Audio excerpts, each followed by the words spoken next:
When Sergeant Michael Anderson received the news that he would be forced to retire due to health problems, his greatest pain wasn't leaving the police force. It was the certainty that he would have to separate from Rex, his German Shepherd K9, the partner who had saved his life countless times during 8 years of operations. What happened on this legendary duo's last day of service left the entire department in tears and changed the retirement protocol for police dogs forever. Before we continue, subscribe to the channel, turn on notifications, because we have new stories every day. Leave your like and tell us in the comments which city you're watching from. My name is Michael Anderson. I'm 38 years old, and for 15 years I wore the uniform of the Chicago Police Department. But this isn't a story about me, it's about Rex, a black and tan German Shepherd who entered my life in February 2016 and became much more than a work partner. Rex was my brother, my protector, my family. It all started on a cold morning in August 2024. I was in the department's medical office, receiving test results I had been putting off for months. The doctor, Dr. Robert Williams,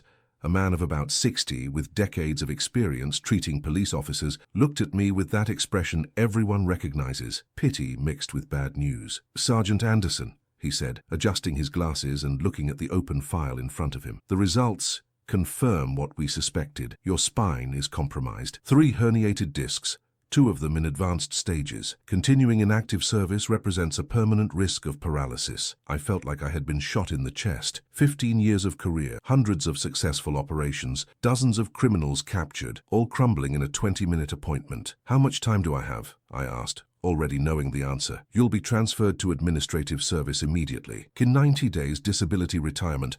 I'm sorry, Sergeant, I know what the service means to you." But he didn't know, nobody knew, because the worst part wasn't leaving the streets, abandoning operations, hanging up the uniform. The worst part was the protocol that would follow. According to the Chicago Police Department rules, when a K9 unit officer retired or was removed from duty, his dog had 3 possible destinations: be transferred to another handler, be relocated for training new animals, or, in rare cases, be adopted by the officer himself upon superior approval and payment of an administrative fee. Rex was 8 years old. In K9 terms, he was still at the peak of his operational capacity. The probability of them letting me keep him was practically zero. He would be transferred to another officer, and I would have to watch my best friend leave to work with someone else. I left that appointment devastated. I drove to the K9 unit headquarters on Chicago's west side, where our kennel operated, with a heavy heart. I needed to see Rex, hug him, even without knowing how to deal with the fact that our time together was numbered. When I entered the kennel sector, Rex was in his box,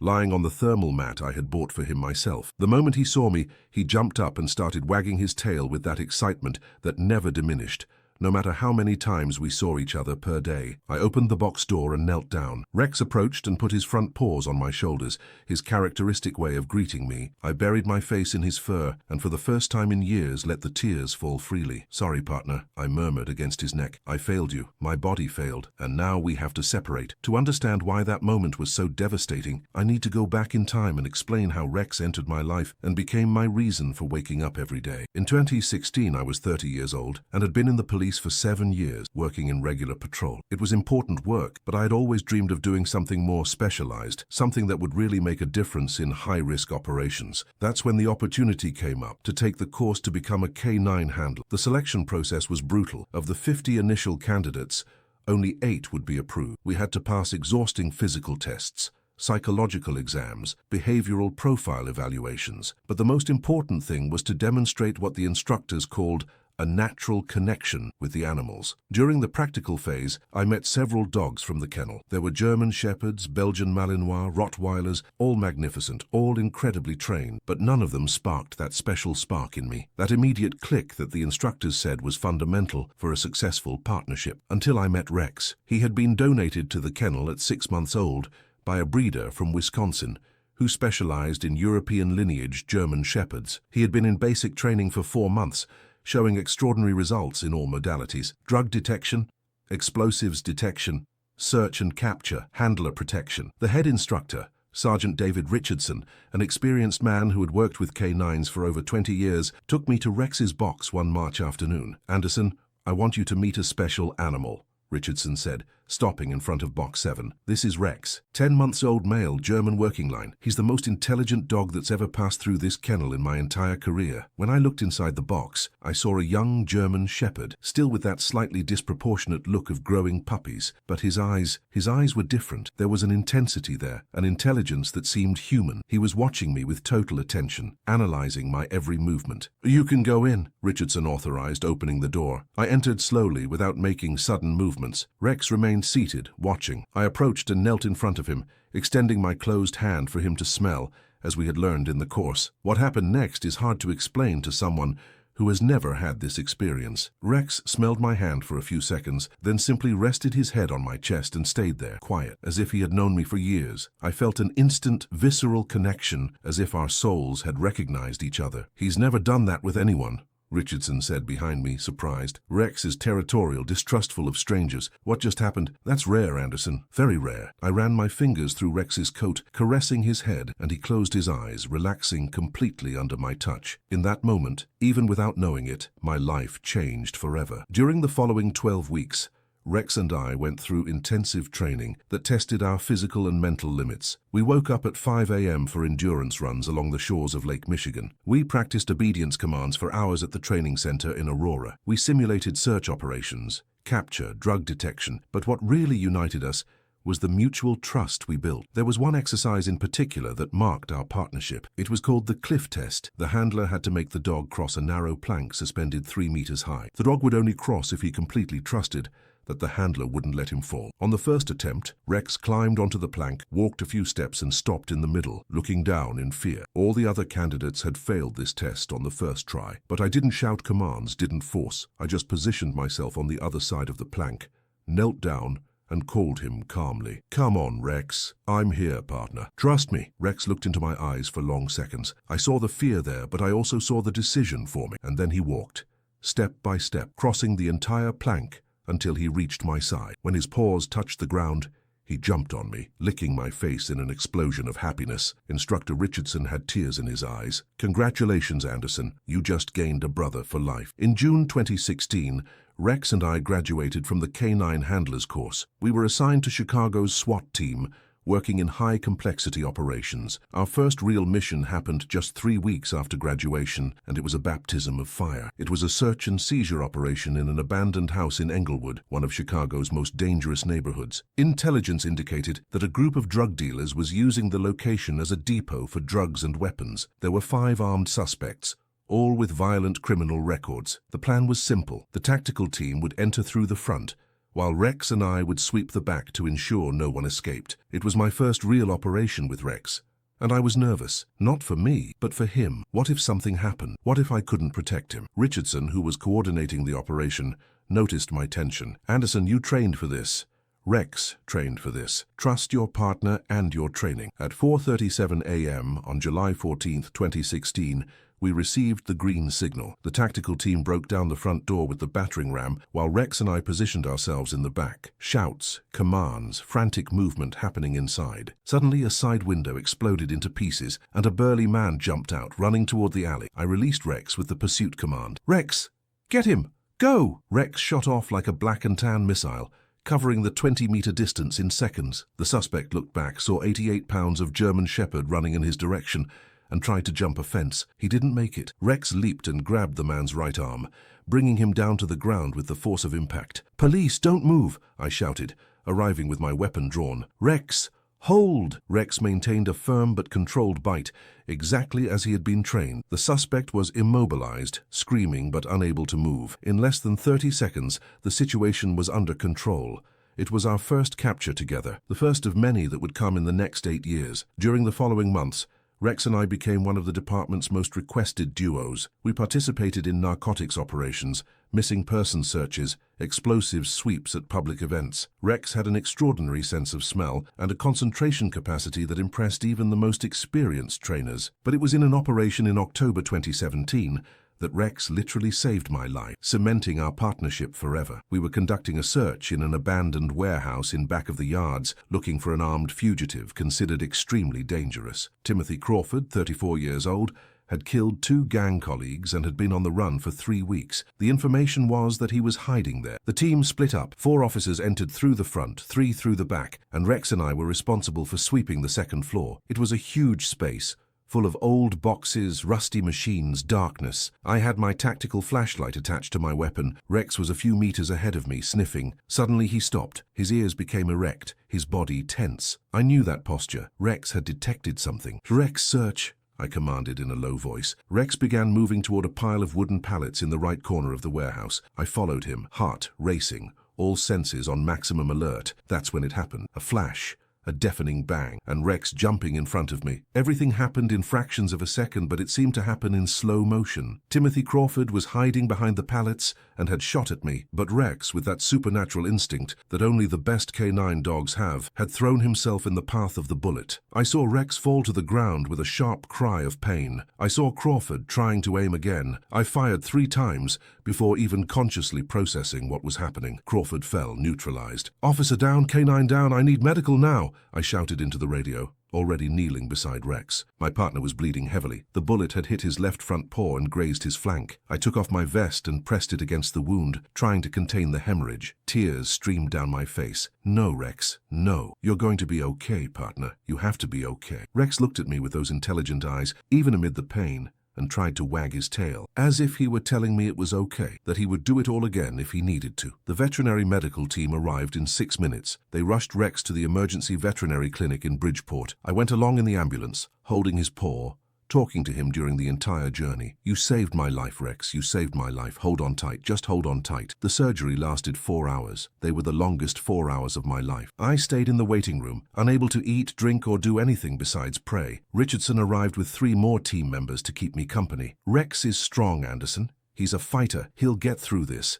Richardson tried to comfort me. When the veterinarian finally came out of the operating room, my heart almost stopped. "The surgery was successful," Dr. Jennifer Martinez announced, still wearing blood-stained surgical clothes. "We were able to remove the bullet and repair the damage. He'll need physical therapy and will limp a little for the rest of his life, but he'll recover completely for work." I collapsed in the chair, sobbing with relief. My partner was alive. My brother was alive. Rex spent 3 weeks in recovery. I visited him every day, twice a day, bringing his favorite toys and special treats. The entire department team passed by there, everyone wanting to support the hero who had saved a colleague's life. When Rex finally returned to work in December 2017, the entire department organized a ceremony. The Chief of Police, James Sullivan, personally presented Rex with the Medal of Valor, the highest decoration a canine dog can receive in the Chicago department. Rex demonstrated extraordinary courage and extreme dedication to duty, Sullivan said during the ceremony, while placing the special medal on Rex's collar. He risked and almost gave his own life to protect his partner. This is the kind of heroism that defines what it means to be a true police officer. Rex was sitting beside me,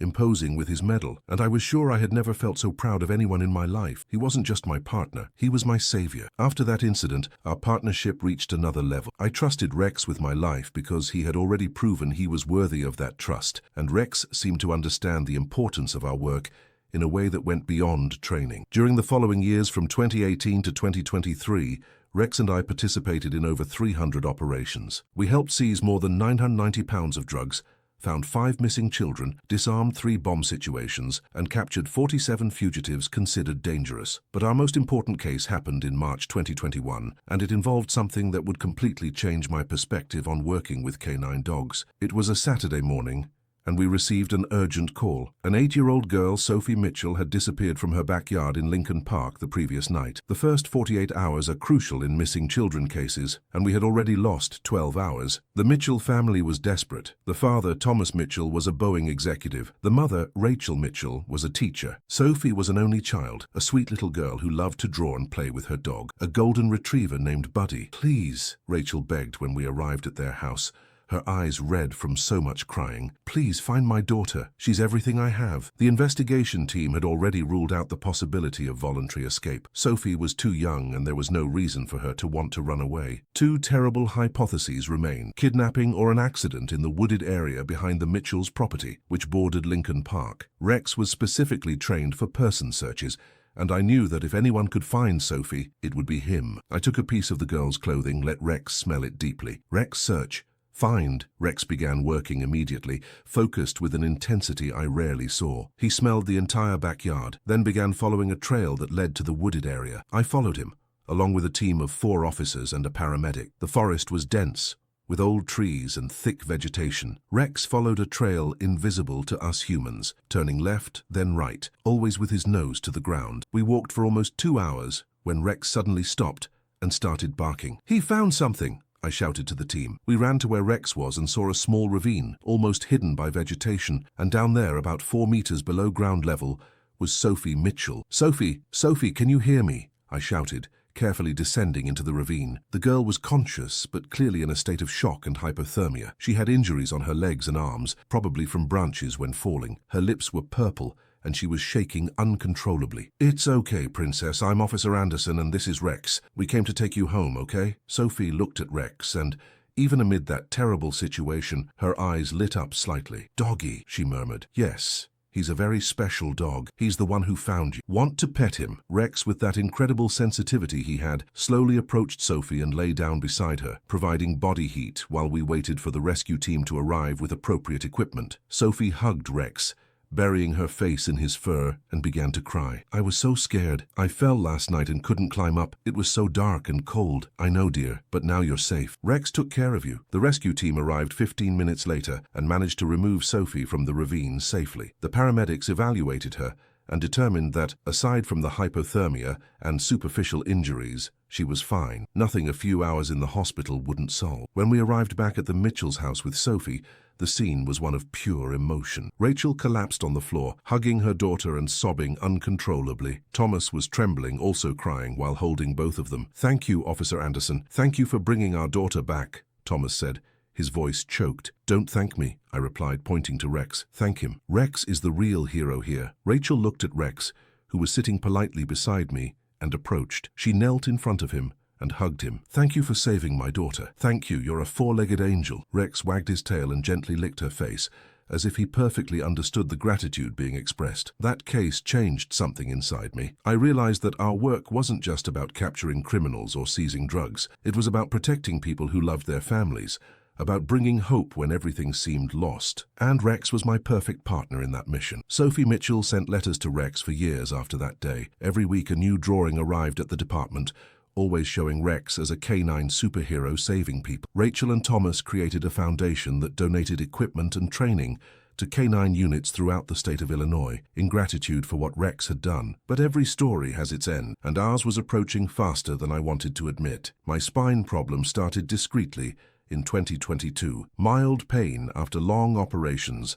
a morning stiffness that I attributed to age. At 36, it was natural for my body to start feeling the years of heavy service. I ignored the signs, took painkillers, continued working. In January 2024, the pain worsened significantly. A particularly intense operation, where I had to carry heavy equipment for hours, left my lower back locked. Even so, I resisted seeking medical help. I was afraid of what the doctors might say, afraid of what a serious diagnosis could mean for my career, for my partnership with Rex. It was Richardson who finally forced me to go to the doctor in July 2024. He noticed I was limping, saw me grimacing in pain when crouching to interact with Rex. "Anderson, you're going to the doctor next week, or I'll take you off service right now. I won't let you destroy yourself out of stubbornness." And that's how I ended up in that office in August, receiving the news that would change everything. In the days following the diagnosis, I tried to maintain the normal routine. I went to the kennel every day, spent time with Rex, did maintenance exercises and training. But Rex knew something was wrong. Dogs, especially dogs as intelligent as him, perceived changes in their humans' behavior and mood. He stayed closer to me, more attentive. When I sat on the kennel floor, Rex would lay his head in my lap and stay there, quiet, as if trying to comfort me. "You know, don't you, partner?" I murmured, stroking his head. "You always knew everything." Richardson called me for a private conversation a week after the diagnosis. We went to his office, he closed the door and made me sit. "Anderson, I need to talk to you about Rex." My stomach contracted. "I know what you're going to say. Department policy is clear. When a handler retires, the dog is reassigned if still in working condition. Rex is only 8 years old. Statistically, he has at least 4 more years of active service." "I know that, Sergeant," I replied, trying to control the emotion in my voice. "But does it have to be this way? Are there no exceptions?" Richardson sighed heavily. "There are exceptions, yes. You can request to adopt Rex, but it needs to be approved by superior command, and pay an administrative fee of $4,000. Additionally, you would have to prove you can provide appropriate care for a retired working dog. I can do that. I have the savings. And I can take care of him better than anyone. I know you can, Anderson, and I'll support your request, but I need to be honest with you. The chances are slim. Rex is one of the best dogs that's ever passed through this department. Command will want to keep him in active service. In the following days, I prepared my formal request to adopt Rex. I wrote a 15-page document detailing our history together, the operations we participated in, the results we achieved. I included letters of recommendation from other officers, veterinarians, the Mitchell family. I gathered all of Rex's medical records showing he was in perfect health and could have a peaceful retirement. I sent the request directly to Chief Sullivan, praying he would understand what Rex meant to me. The response took 2 weeks. They were 14 days of paralyzing anxiety. I continued going to the kennel, working with Rex on maintenance activities, but each day seemed heavier than the previous one. On September 5th, 2024, Richardson called me to his office again. From the expression on his face, I immediately knew what the answer was. Anderson, I'm sorry, the request was denied. I felt like they had ripped my heart from my chest. Why? I met all the requirements. I have the money, I have the conditions. Command understands your connection with Rex, but the decision was based on operational necessity. We're short on trained dogs, and Rex still has years of service ahead. It would be irresponsible to remove such a valuable asset from circulation. An asset? He's not an asset. He's my partner. He saved my life. I know, Anderson. Believe me, I know. I fought for you. But the final decision isn't mine. I collapsed in the chair, the weight of reality crushing me completely. When? Your last day of active service is September 20th. You have 2 weeks to say goodbye. The following 2 weeks were bittersweet. Every moment with Rex had a taste of farewell. I took him for long walks in Lincoln Park every morning before work. I bought him the most expensive treats from the pet shop. I spent hours simply sitting in the kennel, petting him, memorizing every detail of his face, every spot on his fur. Rex sensed something was wrong. He became restless,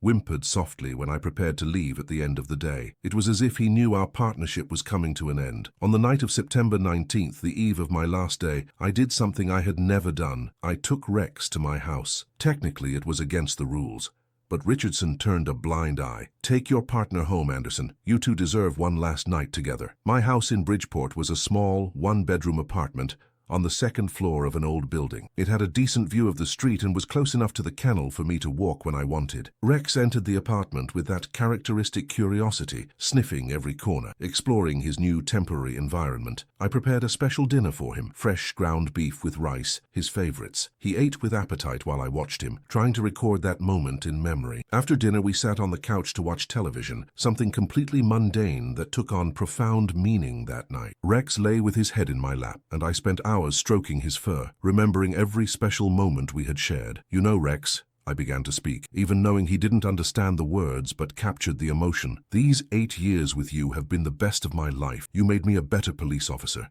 You made me a better person. You taught me about loyalty, courage, unconditional love. Rex looked at me with those intelligent brown eyes, and I swear I saw understanding there. I wanted to keep you. I wanted to give you a peaceful retirement, full of walks in the park, treats whenever you want, lazy days on the couch. You deserve that after everything you've done. Tears began streaming down my face. But they won't let me. They're going to give you another partner. And I know you'll be as loyal to him as you were to me because that's who you are. But I want you to know that no matter who your next handler is, you'll always be my partner. Always. Rex stood up and licked my face, as he always did when he sensed I was sad. I hugged him tightly, letting the full weight of that moment hit me. I cried more that night than I had cried in my entire adult life. We slept together, Rex occupying 3/4 of the twin bed, me curled up in a corner. I didn't mind. It was our last night, and I wanted every second to count. When the alarm went off at 5:30 a.m. on September 20th, 2024, I woke up with a feeling of emptiness in my chest. This was the day, my last day as an active police officer, my last day with Rex. I prepared breakfast for both of us. We walked one last time through the neighborhood while the sun rose over Chicago, tinging the sky with shades of orange and pink. It was a beautiful morning, the kind of morning that makes you believe everything will be okay, but I knew it wouldn't be. We arrived at the kennel at 7 a.m. Richardson was already there, along with other K9 team members. Everyone knew this was my last day, and there was a heavy atmosphere in the air. "Good morning, Anderson,"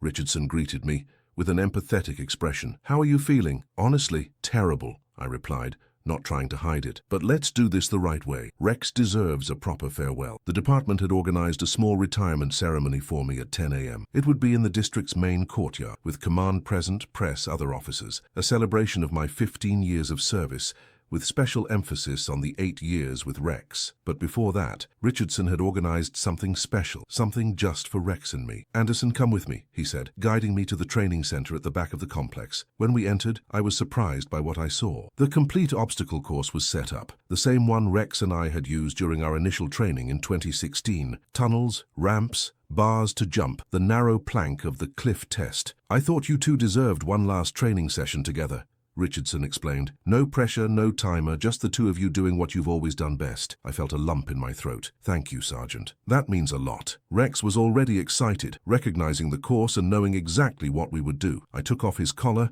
and gave the command. "Rex, ready?" He barked once, his way of saying he was ready, and we took off together. It was magic. Rex flew over the obstacles with the grace of an Olympic athlete.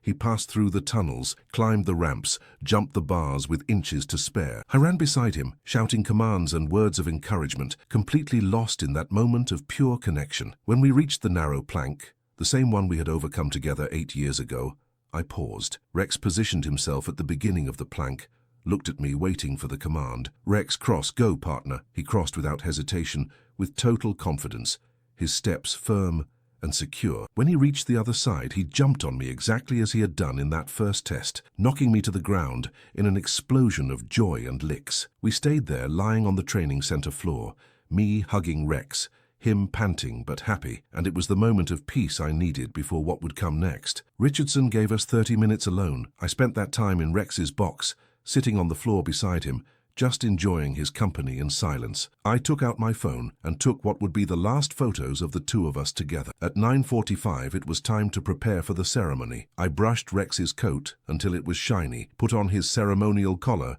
with the Medal of Valor attached. He looked imposing, a true example of what a K9 dog should be. "You look beautiful, partner," I said, adjusting the medal. "Now let's go show everyone why you're the best dog in the entire department." The courtyard was full when we arrived. Dozens of officers in formation, command representatives, press members with cameras. In the center, there was a small stage with a podium and Chief Sullivan waiting to begin the ceremony. Richardson guided me to the front. Rex walked beside me with that disciplined posture he always had in formal situations, as if he understood the solemnity of the moment. The ceremony began with Sullivan giving a speech about my years of service. He highlighted several important operations, mentioned the awards and commendations I had received, spoke about my exemplary dedication, but when he got to the part about Rex, his voice became more emotional. "Sergeant Anderson and Rex formed one of the most effective duos in the history of this department," Sullivan said, looking directly at both of us. "Together, they saved lives, protected our city, and demonstrated the best that the partnership between humans and dogs can achieve. Anderson, your service will never be forgotten." He came down from the stage and came to me,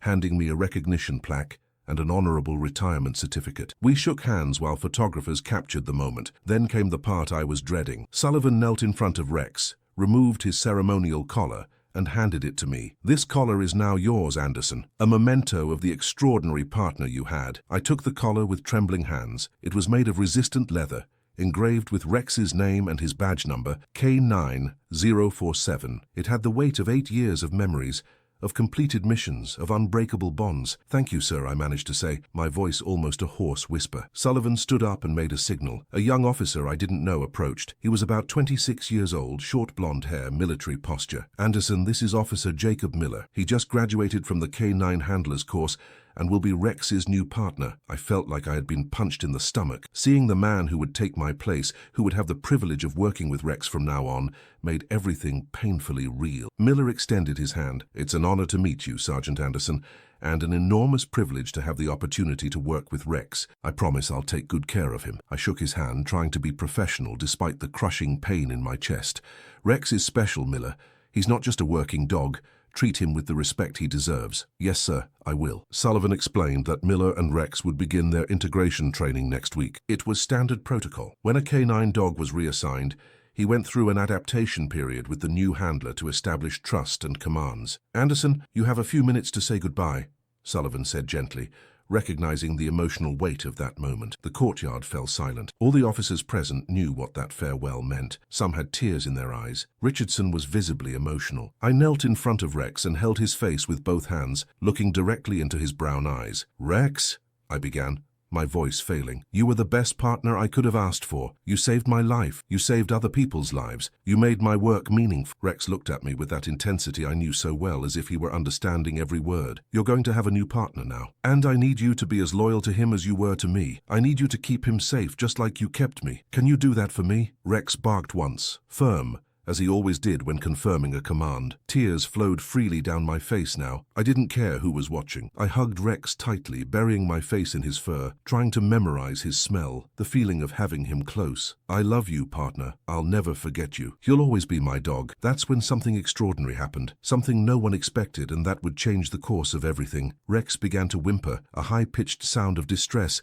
that I'd only heard from him once before, when he was injured after taking that bullet in 2017. He pulled away from me, looked at Miller, then back at me. He did this 3 times, as if he were confused, trying to understand what was happening. Then he lay down on the ground at my feet, placed his paws on my feet, and began to cry. Not bark, not whine, cry. Literal tears began streaming from his eyes, something extremely rare in dogs, usually associated with deep emotional suffering. The entire courtyard was paralyzed. Nobody moved, nobody spoke. Everyone watched that surreal scene of a canine dog, trained to be strong and stoic, demonstrating pure, raw emotion. "He doesn't want to go," someone murmured in the crowd. Rex continued lying on my feet, refusing to move, his tears wetting the concrete below. It was as if he were begging me not to let him go, not to break the partnership we had built over 8 years. I looked at Richardson, desperate. "Sergeant, he's never done this, never. Rex isn't emotionally expressive like this." Richardson was clearly shaken. He looked at Sullivan, who also seemed shocked by the scene unfolding. Miller tried to approach and call Rex, but he didn't even move. He completely ignored the new handler, keeping all his attention on me. That's when something even more impressive happened. Sophie Mitchell, the girl Rex had saved in 2021,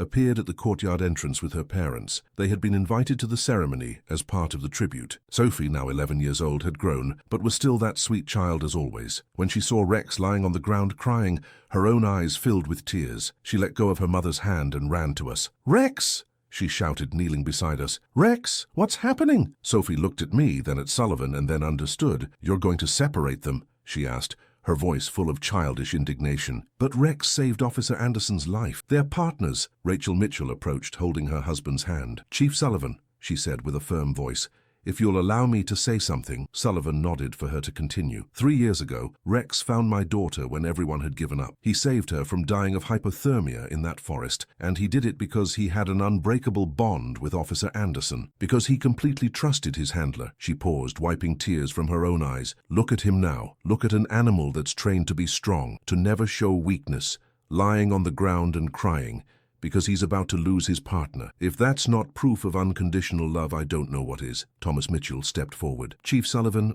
I know it's not my place to question department policies, but my wife is right. What we're seeing here is something rare. It's a connection that transcends training or protocol. Breaking this connection would be wrong. It would be cruel." More people began to speak. Officers from the formation stepped forward. One of them, Officer Marcus Johnson, who had worked with me on dozens of operations, raised his voice. "Chief, with all due respect, we all know Rex will never be the same with another handler. Canine dogs are loyal, but they bond for life. Forcing a new partnership would be like forcing Rex to betray Anderson. It won't work." Another officer spoke. "Sir, we saw Rex literally take a bullet for Anderson. We saw the connection they have. That can't be replicated with training." Sullivan raised his hand, asking for silence. He looked at Rex, still lying on my feet, still crying. He looked at me, with my face covered in tears. He looked at the crowd of officers, citizens, and press, all visibly moved by that scene. He turned to Richardson. "Sergeant Richardson, in all your experience with canine dogs, have you ever seen anything like this?" Richardson shook his head. "No, sir, never. And I've worked with these animals for 23 years. Rex is demonstrating a level of emotional distress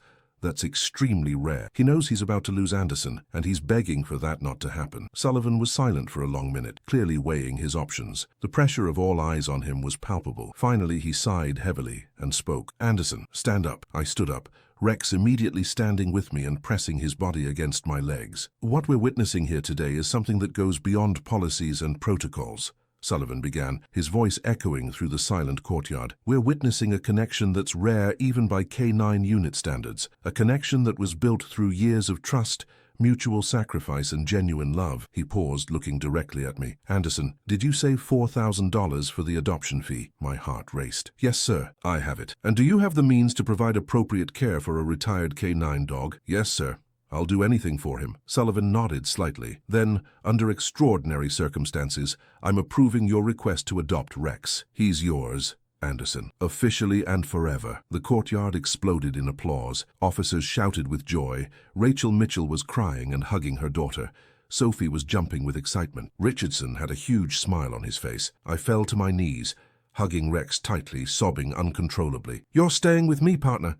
You're staying with me." Rex barked, jumped, licked my face in an explosion of pure happiness. It was as if he perfectly understood that we had won, that we wouldn't have to separate. Sullivan approached and put his hand on my shoulder. "Anderson, take good care of him, and please consider visiting the department regularly for lectures and training. Your story with Rex is something new handlers need to hear." "Yes, sir. Thank you. Thank you for understanding." Miller, the young officer who would have been Rex's new handler, approached with a genuine smile. "I'm happy for you guys, Sergeant. This is the right decision." The ceremony ended with more photos, hugs, and celebration. The Mitchells made an additional donation of $10,000 to the department, specifically designated for a new fund they created on the spot, the Rex and Anderson Fund, dedicated to helping officers adopt their K9 dogs when they retire. "We want other partnerships like yours to continue," Thomas explained. "No officer should have to go through what you went through today." When I finally left the department that afternoon, Rex was happily jumping in the passenger seat of my car,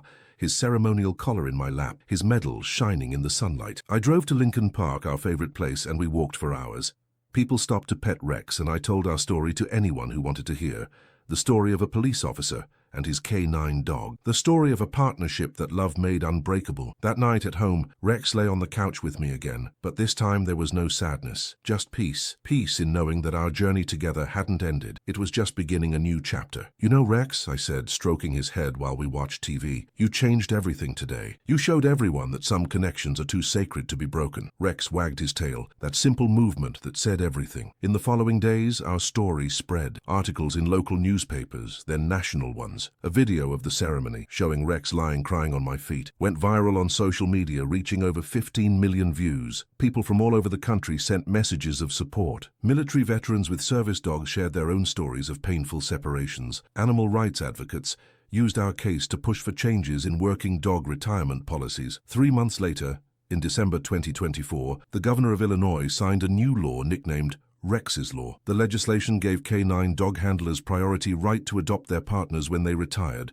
eliminating the administrative fee and simplifying the process. This law ensures that extraordinary partnerships like that of Sergeant Anderson and Rex can continue beyond active service, the governor said during the signing ceremony, with Rex and me present as special guests. "It's the least we can do for those who risk their lives, human and canine, to protect us." Sophie Mitchell was there too, now a vocal advocate for working dog rights. She had started a club at school dedicated to raising funds for the Rex and Anderson Fund, which had already helped 5 other officers adopt their K9 partners. Today, 6 months after that emotional day in the department courtyard, Rex and I have a peaceful routine. We wake up early and walk through Lincoln Park while the sun rises. He chases pigeons, something he could never do when he was in active service, and I laugh watching his simple joy. Twice a week, we visit the department where I give lectures to new K9 handlers about the importance of bonding with their dogs. Rex has become something like an honorary mascot. The recruits love meeting the dog who changed the law. We also visit schools,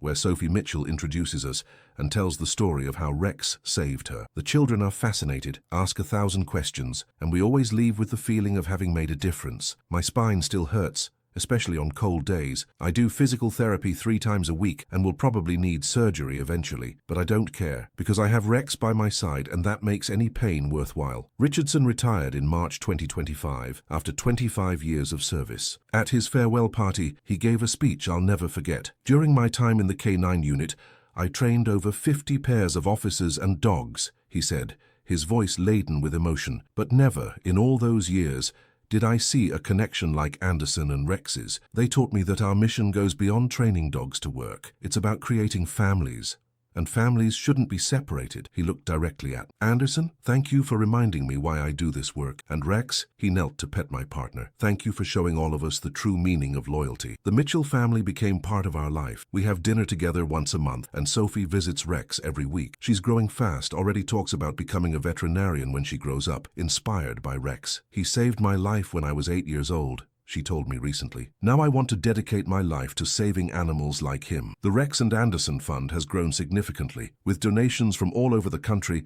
it has already helped more than 30 officers and military personnel adopt their service dogs. The organization expanded to also offer veterinary assistance for these retired animals, ensuring they receive appropriate medical care. Miller, the young officer who would have been Rex's new handler, was paired with a Belgian Malinois named Apollo. They formed their own special connection and have already participated in several successful operations. He visits Rex and me regularly and has become a close friend. You know, Sergeant, he told me on one of these visits, at first I was disappointed when I didn't get Rex, but later I realized that some things happen for a reason. Apollo is the perfect partner for me, and Rex was always yours. That's how it had to be. Looking back now, I realize that that terrible day in August 2024, when I received the diagnosis that ended my career, ended up becoming the beginning of something even more special. My life as an active police officer ended, but my partnership with Rex continues. Now, instead of fighting crimes together, we're fighting stigma, changing policies, inspiring other people to value the sacred connections we form with the animals that work beside us. Rex is 9 years old now. By German Shepherd standards, we probably have another 5 or 6 years together, maybe more if we're lucky, and I intend to enjoy every second of that time. Every night before sleeping, I do the same thing. I hug Rex, bury my face in his fur, and give thanks. Thanks for him having entered my life. Thanks for him having saved me, physically and emotionally. Thanks for him having cried in that courtyard, showing the world that some connections are too strong to be broken. Last week, I received a letter from a police officer in Seattle. She said she was retiring and feared having to leave her canine dog, Luna. But inspired by our story, and armed with new legislation in Washington state, inspired by Rex's law, she managed to adopt Luna without problems. Thank you for fighting for what's right, she wrote. Because of you, Luna and I can continue our journey together. You changed everything. I showed the letter to Rex, as if he could read it. See, partner, we made a difference. Your crying that day changed the lives of other duos like us. Rex wagged his tail and licked my hand, his way of saying he understood. Sophie is right when she says Rex is a hero, but he's not a hero just for the lives he saved during his active service. He's a hero because he had the courage to be vulnerable, to show his emotions, to fight for the connection he valued, even when it seemed like everything was lost. And me? I learned that true strength isn't never crying or never feeling pain. True strength is loving so deeply that the possibility of losing hurts more than any physical injury. It's fighting for those we love, even when the rules say we should give up. So, for those listening to this story, I leave this thought. Value the special connections in your life, whether with people or animals. Fight for them, protect them, because in the end, it's these connections that define who we are. And if you have a dog, especially a working dog, understand that they're not just tools or assets. They're beings with deep emotions, capable of love, loyalty, and even crying when they're about to lose someone they love. Rex taught me that on that September day, when he lay on my feet and let his tears fall freely. He taught me that some partnerships transcend protocols and policies, that true love, even between a human and a dog, is a force that no rule can break. Today, as I write this story with Rex sleeping at my feet, his gentle snoring filling the apartment's silence, I feel deep gratitude. Gratitude for every shared moment. Gratitude for the second chance we were given. Gratitude for all the people who stood up and fought for us on that crucial day. And above all, gratitude for having had the privilege of being partners with the best canine dog that ever existed. My savior, my brother, my best friend, Rex, my partner, forever.